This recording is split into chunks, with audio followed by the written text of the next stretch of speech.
La saison des baignades est lancée, avec elle celle des surveillances des plages. En Seine-Maritime, 23 postes de secours du S10 émaillent le littoral et les lacs.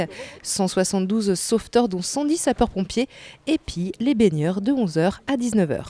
Ils ont non seulement un rôle de surveillance, mais ils ont bien évidemment aussi un rôle de prévention auprès des baigneurs, auprès des parents, pour avertir en effet les parents sur la surveillance de leurs enfants.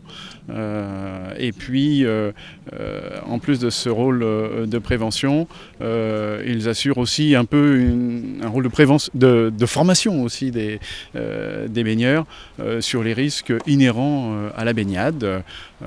Comme vous voyez derrière avec le ponton, il faut faire attention quand on plonge du ponton. On a aussi des risques liés aux enrochements, puisque nous avons une plage sur laquelle il y a aussi quelques enrochements. Nous avons des marées, et donc tout ça participe en effet de cette prévention qui est nécessaire sur les plages pour que les vacances se passent le mieux possible. Et parmi les premières précautions à prendre, le respect de la zone de baignade, la surveillance des plus jeunes, l'observation du drapeau de sécurité. Ces premiers gestes éviteront l'intervention des sauveteurs.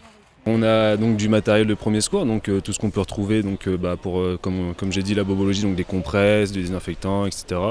Et pour tout ce qui est sauvetage en mer, donc on va avoir un paddle, une frite de sauvetage, un filin, notre matériel personnel, donc pale, masque, tuba.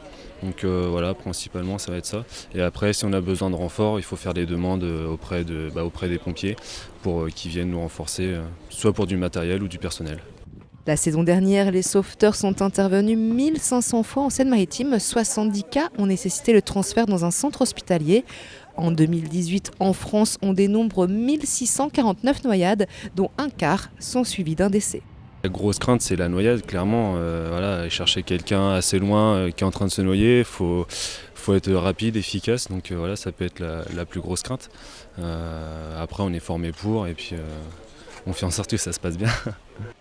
Le 10 août 2018, un septuagénaire s'est noyé malgré l'intervention des sauveteurs d'Étretat. Le nombre de noyades en France a augmenté de 30% en 3 ans.